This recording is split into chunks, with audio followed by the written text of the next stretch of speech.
Good evening and salutations, my Jade fans. It was a good episode. And it's been a long time that I've said that.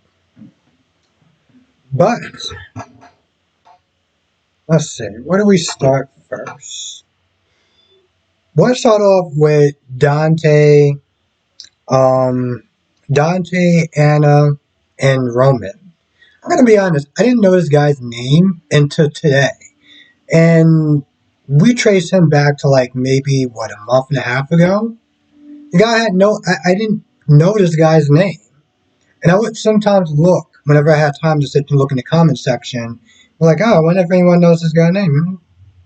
Nope. Anyway, they're talking. Now, Roman has so many opportunities to sit there and just take them both out. I don't really understand what he's doing. But at some point, after Dante gets a call from Sam, and as they're walking, then he decides, oh, wait, maybe I should start, trying to kill them. So he shoots at them, and, they're ducking for cover and stuff. Mind you, it's 2 against 1. In reality, they had the advantage. I don't understand. I mean, I guess it was the smarter play to do what they did, divide and conquer. Have Anna go out there and, pretend to give herself up while, Dante comes from behind and takes him out. But I'm just like, eventually he's going to run out of bullets before they do. So I don't understand why it wasn't a lot of back and forth shooting or anything. Because in all reality, Annika just got shot.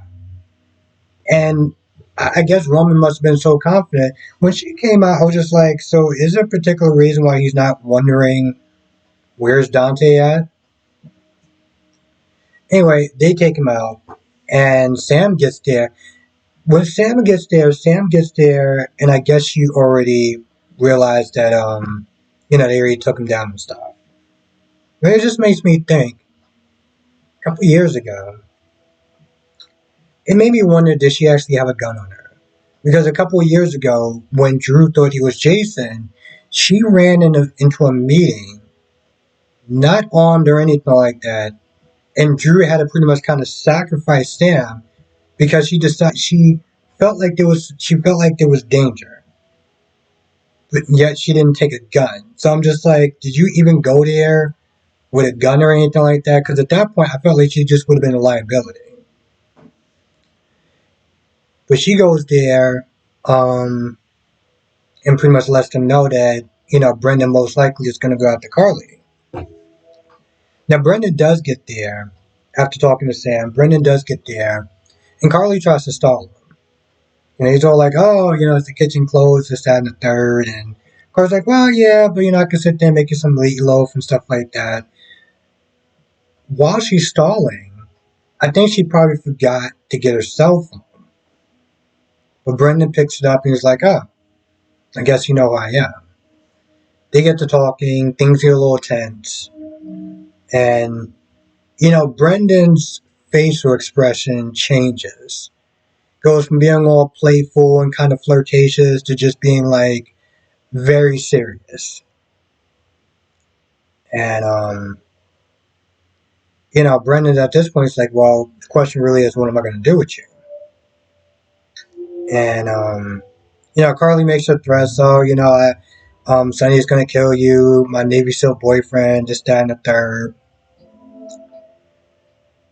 Brendan tries to grab her at this point, and she takes the tray and just whacks him upside the head, and I'm like, you know what? That's the Carly that I know. That's the fighter that I know. Of course, when you try to do something, that's when Anna and Dante came in there. The cops came in there after to arrest them. The thing is, it seemed too easy. What does Brendan have up his sleeve? Now, I did have a subscriber was to tell, gave me a theory that maybe he did something with Drew, you know? Because I'm just like, bro, you're the head of the WSB. Like, you could have had somebody else do this. I mean, obviously he's Pikeman too, but I'm like, why are you snitty trying to capture her? He came in with zip ties and everything like that. I'm just like, you got taken out that easily by Carly, and then the local police showed up. I don't know. I'm hoping that this is not the end of it. I doubt it, but with GH, I just don't know. I'm gonna choose to believe that he has more up his sleeve. Um, yeah, I'm gonna choose to believe that. So while that's going on, you got Ava and Nina there practically telling each other's war stories and stuff. Nina about the blackmail with Ned, and Ava about the gun that the in the case or whatever that got sent to her by someone else. She thinks it's Nicholas and everything. You realize they can't do anything about their problems. So they, eventually go to Rice Plaza to see Donna and Avery, where Sonny, Michael, and Donna are. Because Donna's going up to play a lamb or something like that, and Cyrus is like, yeah, I'm gonna sit there and be one of the wise men or whatever. And Sonny was like, no, you're not, because you're not going nowhere up on stage when my daughter's there. Apparently, I guess he must have knew about it, and so he wound up getting Laura to have Martin fill in for him. Laura's sister talks him down and everything, so he's just like, all right, fine. It worked out in his benefit because then he just starts being all like, there's a point where Nina is there talking to Michael about, you need to sit there and help me get rid of Ned for X, Y reasons. Cyrus is just listening in the corner somewhere like a creep and just hearing the whole conversation. And there's one funny part where Michael's like, why should I sit there and help you? It gets to a point where Michael's like, why don't I was just doing this to protect Willow. Like at this point, the secret might just come out, and just whatever happens, happens. And Nina's like, well, if you do that, then I'll make sure I'll tell Michael. Then I'll make sure I'll tell Carly that you knew what I did. You didn't say anything the whole time. And I'm just like, she's serious? I was like, yo, is she serious? And Michael was just like, okay, yeah, I'll tell her and I'll explain to her and it'll be fine. But the blowout with you and Sonny and, well, pretty much Curtis, which is probably the only other friend besides Ava, is going to be much worse. Um, but Nina convinced Michael somehow to sit there and help her out, give him some information or whatever, so she could sit there and use to get Ned off her back. Which, in all reality, is not going to do anything long term. So, I'm very curious of what Michael has up his sleeve for Ned. But by the way, at first, Ned, when Ned found out about Brooklyn going back to Deception and working with Tracy, he wasn't a fan of it. But then Brooklyn was like, I'm doing this so I can sit there and help Maxie. Ned is like, okay, that works in theory. But what if she finds out and she turns the table? And Brooklyn's like, oh, don't worry, I got this. And, Ned's like, yeah, you do. And I'm like, really? Why are you sending your daughter up to fail? You you know how cunning, ruthless Tracy is, and you think that Brooklyn is going to be able to somehow outsmart her? Tracy has went up against better and is still standing. But Lil Brookie, gosh, I shouldn't say that. Lil Brooklyn is going to sit there and be a force to sit there and take out Tracy and find some sort of blackmail information or get I don't see that happening. And Lois is also just like, yeah, no, we totally have faith that your plan is going to work. And it's nice in theory, but you should probably just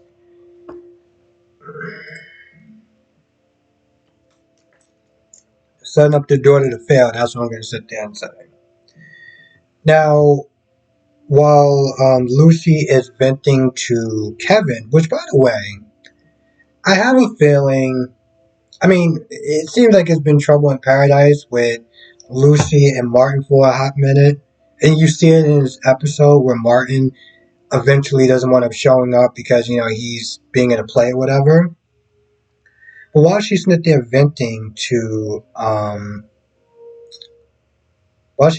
Kevin about Tracy, deception, and Scotty and everything like that, Scotty is going through it. Now, at first, she's saying that she doesn't want Scotty to be invited to sit with them because he was being very pushy as far as going to go see their daughter. I don't know why he lied to her because it seemed Lucy felt like it was more than just them seeing their daughter. So I don't understand why she just said that. But yeah, Scotty's going through it. Okay? He just lost Liesel. He seemed like he got rejected by Lucy. And, he's just drinking at the bar by himself. Now, Tracy does get there. And, she's going through it. She misses Luke and everything. So she goes to the bar, sit there and get a drink. Which is really, I guess maybe she just wants to be out because I'm just like, well, you have like top shelf stuff at their mansion, but whatever. So she's drinking, he's drinking, they're going back and forth because Scotty's drunk and he just wants to have somebody to pick on. But they also talk about at one point both him and her got hot and heavy. Now, I looked at this scenario.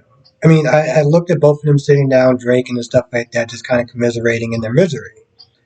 And I thought that one thing was going to, one thing leads to the next, and, they went up at the Metro Court and yada, yada, yada.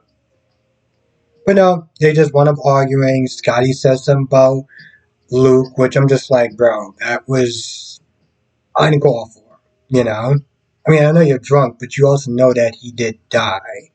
So for you to sit there and call him names in front of his widow, it's like, what did you think was going to end up happening? Honestly, to tell you the truth, the fact that you only got a drink thrown in your face, you got off easy. And of course, that's what ended up happening. Then she storms off. And of course, Laura comes in. It's like, yeah, so that Mario's not going to sit there and be at the parade. They're not going to be, dinner with them. Yeah, the whole time, that whole night, since Cyrus didn't go to the play, he was just lurking around, just up there, just listening, just eavesdropping like no tomorrow.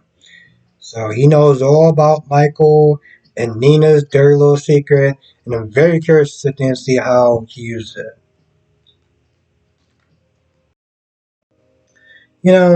I feel like that's about it for the most part. But like I said, I hope this is not the end of the Pikeman storyline. I really am. I know that they gotta wrap up some of these stories and stuff, but I feel like Brendan's the type of character that you could sit there and find a way to keep around, to make him like somewhat of a good villain for a while. Because if this is the way it ends, where you just have Brennan in cuffs and Roman in cuffs, and that was pretty much Pikeman right there, that would be such a goddamn shame. But I'm gonna choose, against my better judgment, to have faith in GH, and hopefully they find a way to continue this Pikeman story. I'm really hoping. They they won an Emmy, best drama and everything, so gotta live up to that hype. Anyway, I feel like that's about it. I might have missed a couple of things here or there, but I feel like that's the general um of everything that wound up happening on the show, in the episode. If you missed anything, you know what to do. Come to the live stream tonight, 8 p.m. Eastern, 5 p.m. Pacific. We'll sit there and talk about all the shows: General Hospital, Days of Our Lives, Born and Beautiful, and Young and the Restless. With that being said, I'm going to go. I'll see you in the next video.